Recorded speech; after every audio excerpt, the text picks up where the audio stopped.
Seguimos muy de cerca lo que está pasando en Ceuta y queremos saber la opinión de alguien que conoce muy bien las relaciones diplomáticas que tenemos con Marruecos, su historia y hasta qué punto el, el rey Alawi está presionando a España con la excusa, utilizando de excusa la atención médica al líder de Polisario que me ha invitado, Carlos Ruiz Miguel, catedrático en Derecho Constitucional en la Universidad de Santiago de Compostela. No se termina de creer del todo.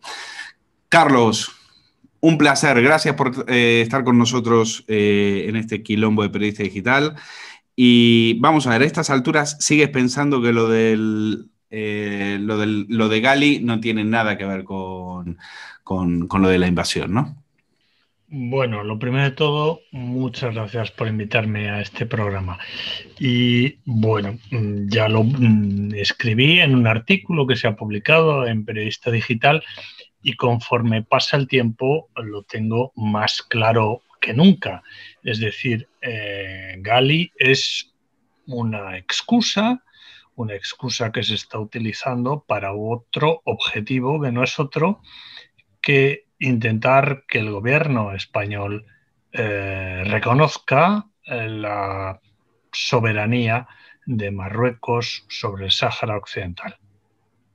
De hecho, creo que en ese artículo recordabas que no hace mucho, si no me equivoco, en 2018, Gali y Mohamed VI coinciden en una cumbre, ¿verdad? Exactamente. Pero al ser una cumbre, ¿no crees que eso es diferente? ¿No crees que ahí Mohamed puede tragar? Bueno, está el resto de líderes, creo que era una cumbre africana, está el resto Sí, de sí, líderes, sí. tengo que tragar con esto, en fin, me hago el loco. Tú que conoces mejor aquello, ¿cómo funciona esto? Sí, vamos a ver, para esto hay que recordar, vamos a echarnos para atrás hasta 1984.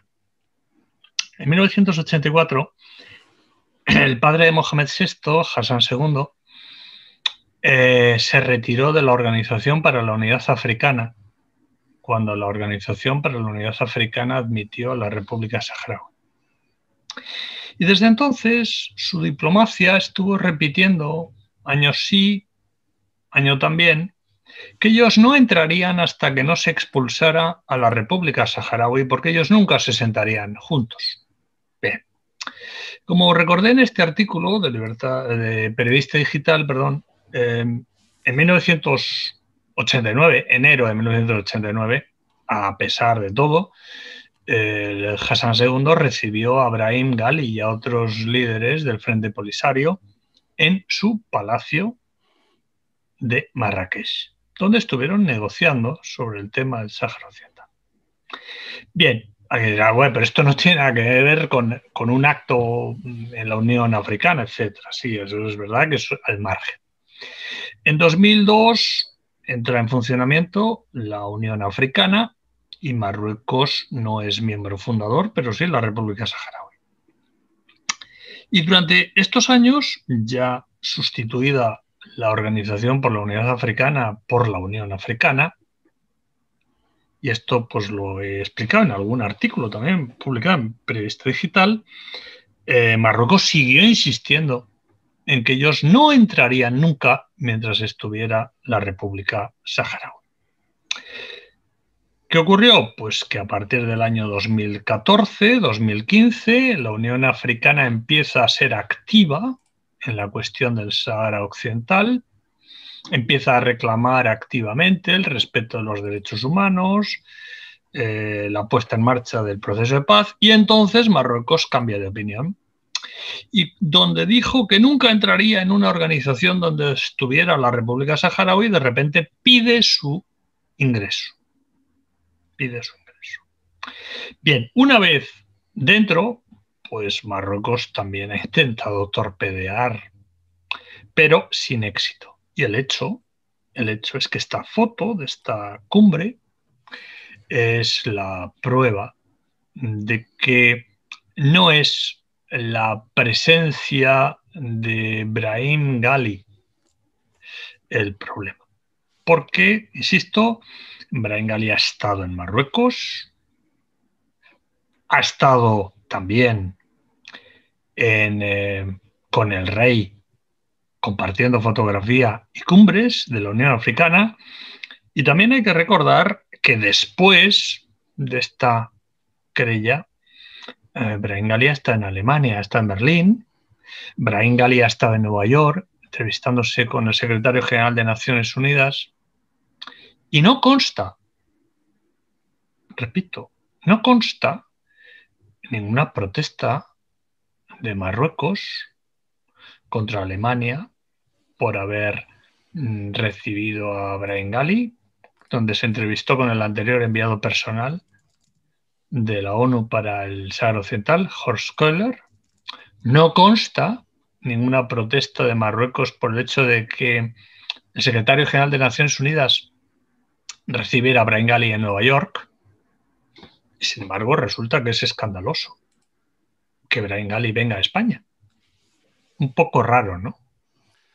Pero, Carlos, la embajadora dice que ha advertido que la crisis va a empeorar si Gali sale de España como entró. Es decir, claro, es que Gali algo, es decir, es la misma que dijo que había ciertos actos que tienen consecuencias. Entonces, claro, ¿por qué están refiriéndose en todo momento a Gali? Pues porque es la excusa y porque saben que con los hechos en la mano y saben que con el derecho en la mano, Gali va a poder salir de España. Porque voy a recordar que los que presentaron esa querella, no una, sino ya varias veces, han solicitado al juez que adoptara medidas cautelares contra Gali y el juez lo ha rechazado.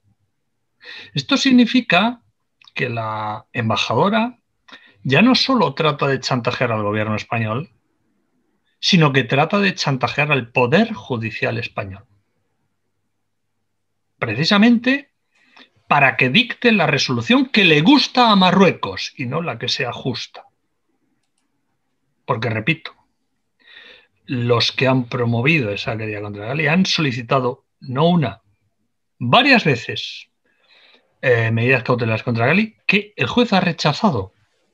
Comprensiblemente, porque basta leer la querella que hay contra él para darse cuenta que las acusaciones son extraordinariamente frágiles y sin detalles concretos. Vamos, que está puesto su nombre como porque él era ministro de Defensa, pero no hay en el relato de la querella pues hechos concretos, ¿no?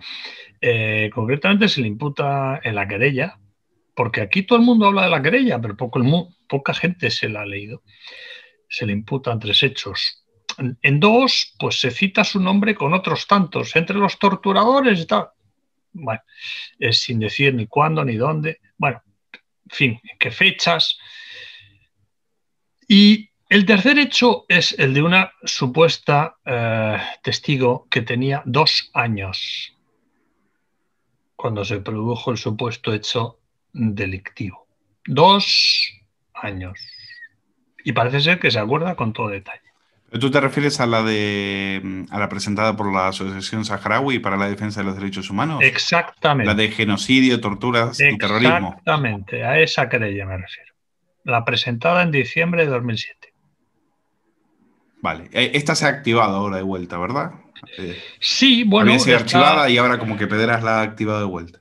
Bueno, no estuvo archivada definitivamente, sino que era un archivo provisional hasta que pudieran surgir nuevas pruebas, porque con las actuaciones que existían, bueno, pues el juez vio que ahí no había materia para seguir las actuaciones, es decir, que no había nada en concreto, no había algo creíble. ¿Cuál es tu opinión de Gali? Gali, evidentemente, no creo que se haya metido en estas cosas. Yo no digo, porque evidentemente en todas las cárceles del mundo, y bueno, en este caso hay pues, unas personas que estuvieron encarceladas que puedan haber sufrido malos tratos. Malos tratos los hay en todas las cárceles del mundo, incluidas las de España, me temo. Pero vamos a ver, ¿alguien de verdad se imagina al presidente de la República, al ministro de Defensa, al ministro de tal, y ir a la celda a torturar todos al mismo individuo? Realmente es que es algo difícil de creer. ¿Y las denuncias por violación que han salido ese fin de semana de personas? Bueno, esa denuncia por violación es una denuncia que no tiene ningún recorrido judicial, por varias razones. La primera es que los supuestos hechos se llevaron a cabo, según esta supuesta víctima, en Argel, no en España. Ese es el primer hecho. Yo creo relevante. Entonces, lo lógico, me parece a mí, ¿no?, sería que también que esta persona hubiese puesto alguna denuncia en donde se produjeron los hechos, ¿no? No la hay. Gali ha estado, según algunas informaciones, hasta 6 veces en España durante el gobierno de Sánchez. ¿A ti eso qué te hace pensar? Bueno, yo tengo mis dudas de que eso sea cierto. Voy a empezar por ahí. Tengo serias dudas de que eso sea cierto. No digo que sea falso. Tengo serias dudas de que sea cierto. Porque realmente, si Gali quisiera negociar algo con el gobierno español, pues quizás lo lógico sería encontrarse en un tercer país. Me parece a mí. Pero vamos, yo en todo caso esto me parece algo sobre lo que no hay. Es una especulación que no está sustentada en absolutamente ninguna prueba. ¿Que pudiera ser cierto? Bueno, sí, yo no puedo decir que sea falso. Yo digo que es muy difícil de creer. ¿Qué te parece la información que lleva el Español de que Moncloa tomó la decisión de traer a Gali pese a que el CNI alertó de un muy probable asalto en Ceuta, según fuentes de inteligencia? Bueno, vamos a ver. Lo primero es que el señor Gali estaba bastante mal de salud cuando vino. Está bastante mal. Lo segundo es que no es la primera vez que se hospitaliza en un país extranjero un líder polisario. Concretamente, el anterior presidente, que es Mohamed Abdelaziz, estuvo hospitalizado en Estados Unidos, país más o menos aliado de Marruecos, por cierto.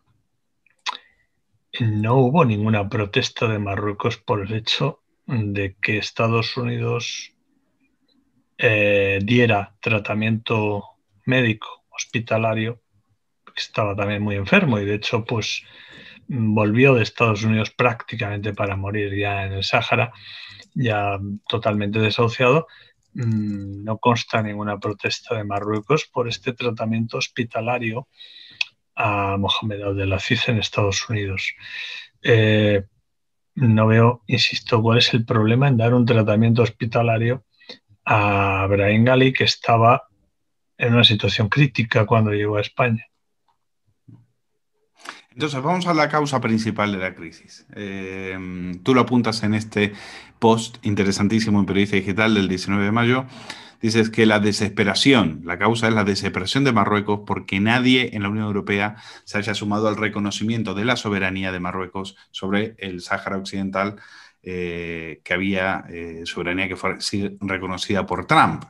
Tú dices que esta es la causa de la cual no se está hablando, pero se debería estar hablando en estos momentos. Absolutamente me reitero en esas palabras. Y esto, yo en este post, en este artículo, recuerdo que antes de que llegara Gali a España, ya pasaron muchas cosas de las que evidentemente no se puede culpar a Gali. Dejemos de lado que ya mientras estaba negociando Marruecos con Estados Unidos esta declaración, desde julio, hubo la mayor llegada de inmigrantes ilegales de toda la historia a Canarias, porque ahora hablamos de Ceuta, pero es que parece ser que se nos olvida lo que pasó en Canarias. ¿También era la culpa de Ghali? Pregunto. Luego, el 22 de diciembre, el mismo día en que se firma el acuerdo tripartito de Estados Unidos, Israel y Marruecos, el primer ministro, que es uno de los el primer ministro marroquí, que es uno de los firmantes de ese acuerdo, en una entrevista a la televisión egipcia, saca la reivindicación sobre Ceuta y Melilla. 22 de diciembre. Ghali no estaba aquí.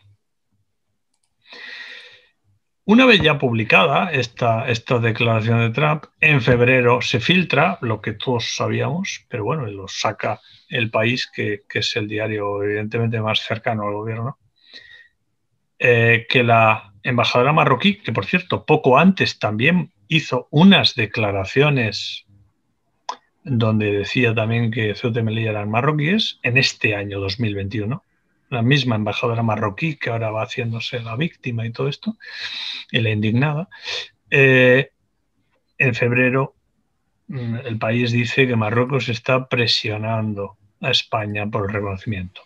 Y justo después, el 3 de marzo, fue el juicio en el Tribunal General de la Unión Europea sobre los acuerdos de la Unión Europea con Marruecos. Bueno, yo no sé cómo va a ser la sentencia, tiene que salir en estos días, en estas semanas, pero insisto, yo lo escribí ahí, es muy probable que esta sentencia sea contraria a Marruecos. Y si esto es así, ya digo, yo no tengo información privilegiada, no la he visto, no conozco el texto ni el borrador, lo más probable es que la razón fundamental es decir que Marruecos no tiene soberanía sobre el Sáhara Occidental. Por eso Marruecos está necesitado de ese reconocimiento. Europa en este momento, ¿cuál es la posición a estas Pues horas? la posición de la Unión Europea es nítida. Es nítida. Primero podemos hablar del Tribunal de Justicia. Aparte de lo que vaya a decir en este caso, que insisto está pendiente de sentencia, ya ha habido sentencias anteriores, una de diciembre de 2016, otra de febrero, creo recordar, de 2018, donde dice claramente pues, que el Sáhara Occidental no es Marruecos, que es un territorio distinto de Marruecos y que Marruecos, por tanto, no es parte de Marruecos y Marruecos no es soberano en el Sáhara Occidental. Pero no ha sido solo el Tribunal de Justicia.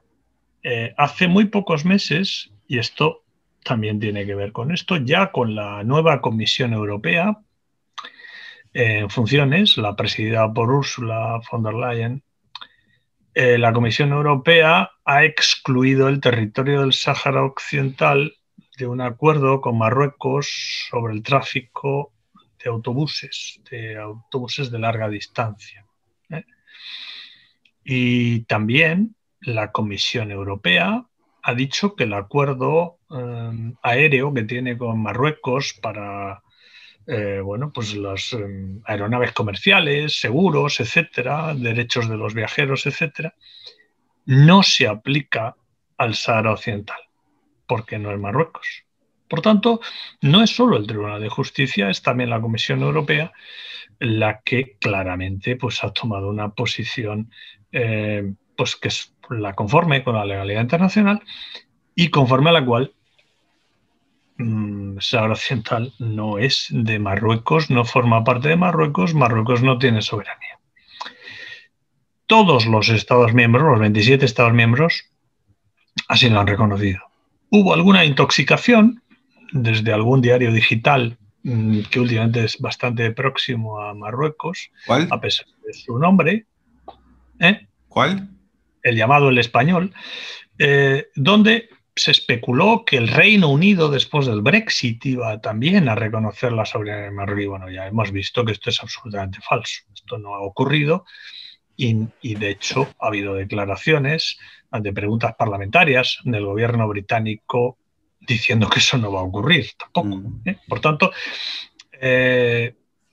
estamos ante esta situación. Ningún país europeo lo ha hecho. Tampoco lo ha hecho Rusia, tampoco lo ha hecho China. Solo lo ha hecho Estados Unidos. Entonces, ciertamente, Marruecos está necesitado desesperadamente de que esa decisión pueda tener un seguimiento por otros estados, cosa que no le está ocurriendo. Y no le está ocurriendo precisamente porque España, que es el país más relevante por ser todavía oficialmente la potencia administradora y por haber sido la antigua potencia colonial, pues rechaza esa pretensión. ¿Y qué tiene que hacer España entonces? ¿En qué se ha equivocado? Porque ahora la cabeza de González Laya dicen que comienza a rodar, que podría rodar en la próxima crisis de gobierno. Se están mirando entre todos. Robles sale a decir que hay que tenderle la mano a Marruecos. En fin, ¿qué tiene que hacer España para normalizar esta situación? Bueno, esta situación no se puede normalizar. Si no empezamos asumiendo esto, no podemos abordarlo. ¿Por qué no se puede normalizar? Porque cuando tienes una parte que te pide lo que tú no puedes dar, necesariamente va a haber un conflicto. Es decir, la situación es o me das lo que yo quiero o tenemos un conflicto. Y como lo que quiere no se le puede ni debe dar, porque no solo, y quiero insistir en este punto, esto no es solo una cuestión de derecho internacional, es una cuestión que nos afecta en nuestros intereses nacionales estratégicos. Es decir, en este caso coincide el respeto del derecho internacional con nuestros intereses nacionales estratégicos. Pero que evidentemente el Sahara Occidental sea de soberanía marroquí sería muy negativo para nuestros intereses políticos. Sobre todo por el tema económico, por el tema de las aguas. Por ejemplo, mayormente. Se especuló, bueno, con que Marruecos hizo una ley para ampliar su plataforma continental, etcétera. Bueno, claro, si uno ve el mapa de Marruecos propiamente dicho, bueno, pues eso nos afecta poco. Pero si uno piensa en la plataforma continental del Sahara Occidental, eso nos afecta mucho. No da igual que la plataforma esa sea de Marruecos o sea de otro país. A nosotros nos afecta muchísimo. Insisto, en términos de seguridad, porque como es, yo creo, ya sabido, en esa plataforma continental, en la zona entre España y el Sáhara, una zona evidentemente pues, que puede ser muy litigiosa, hay un volcán, un monte submarino, donde hay lo que se llaman tierras o minerales raros, parece ser concretamente el telurio, hay bastante telurio, que es hoy en día parece ser un mineral estratégico. Bien, ¿quién va a quedarse con esto? Alguien de verdad piensa que da igual negociar esto con Marruecos que con la República Saharaui.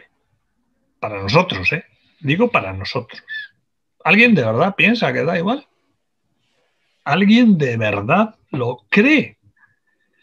Yo creo que no. Es decir, que estamos no solo ante una cuestión de derechos, estamos ante una cuestión estratégica. Luego añadamos toda la emigración que ha llegado a Canarias. Esa emigración se especuló y puede que haya algo de cierto en ello, que entre esos emigrantes que fueron a Canarias, que salían desde las costas del Sáhara Occidental, controlado por Marruecos, había también militares. ¿De verdad alguien piensa que... ¿Militares son sinónimos de yihadistas? No, son dos cosas diferentes. No, militares marroquíes. Militares marroquíes, no hablo de terroristas, tal, militares, ¿no? ¿Alguien de verdad piensa que ya quedando probado que desde esas costas se puede llegar en patera a Canarias, cualquier cosa que disguste a Marruecos no va a tener como respuesta una oleada de pateras desde esa costa? Es decir, estamos en una situación en la que hay que asumir que estamos ante un vecino peligroso,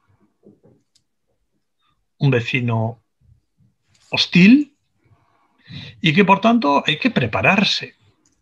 Hay que prepararse y recordar la sabiduría latina. Si vis pacem, para bellum. Es decir, si queremos paz, tenemos que estar preparados para la guerra. Pues, en fin, Carlos, vamos a dejarlo aquí, porque, madre mía, con este gobierno, pensar en que puede haber algún tipo de conflicto de ese tipo con Marruecos, miedo me da. En principio, agradecerte mucho que te hayas hecho un hueco para hablar sobre esto, y me parece que el tema da para largo. Quizás más adelante haremos otra conexión contigo. Muchísimas gracias, Carlos Ruiz Miguel. Gracias a vosotros por invitarme a hablar.